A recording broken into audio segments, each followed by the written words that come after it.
The lecture hall of the Galactic War College buzzed with over 100 cadets from 50 different species, each adorned in the uniform of their respective planetary alliance. All of them were elites, chosen from millions, but none paid.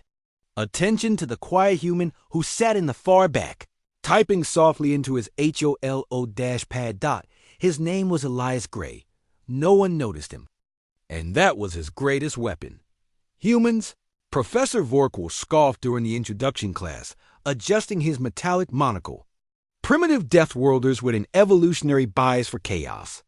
Useful in hand-to-hand skirmishes, perhaps, but laughable in strategy. Elias didn't flinch. He didn't speak. He simply watched. Listen. Learned that it wasn't arrogance that made the others ignore him. It was certainty.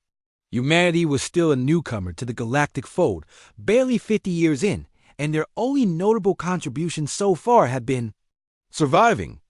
Barely so. No one noticed when Elias aced the simulations. No one paid attention when his name quietly floated to the top of the class rankings.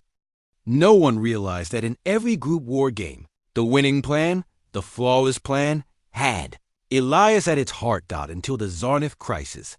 The Zarnith were not part of the Galactic Council. They didn't believe in treaties. They believed in conquest. Pure, absolute, and merciless. When their biomechanical fleets tore through 3 council sectors in 5 days, panic replaced policy. The council called an emergency war summit. Grand admirals, command lords, strategicians all summoned. Among them was a quiet name, recommended not by rank, but by results.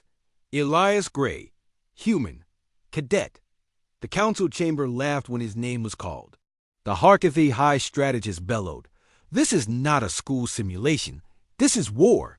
The human didn't answer. He stepped forward, placed a single data pad on the war table, and activated the display. No shouting. "No ego," he said, voice calm. "Just solutions." The hologram expanded, revealing an unorthodox 7-phase counteroffensive with predictive models, environmental hacks, and calculated surrender zones. The council chamber fell into silence.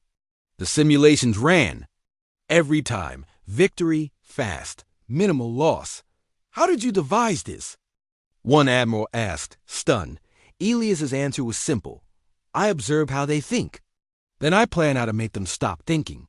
Operation Veilfire began 36 hours later. The Zarnith expected brute force. They were met with ... silence ... ships. Vanished. Communication hubs overloaded.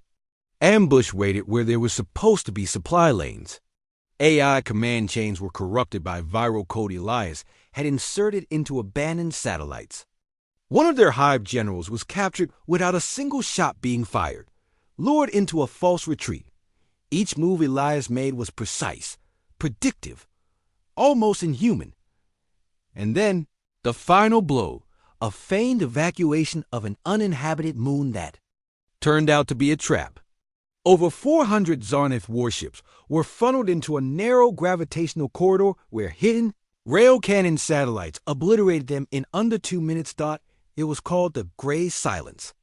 The war ended not with a battle, but with a broadcast from the Zarnith Queen herself. "We surrender." Back at the Galactic War College, the same lecture hall now had a new statue outside.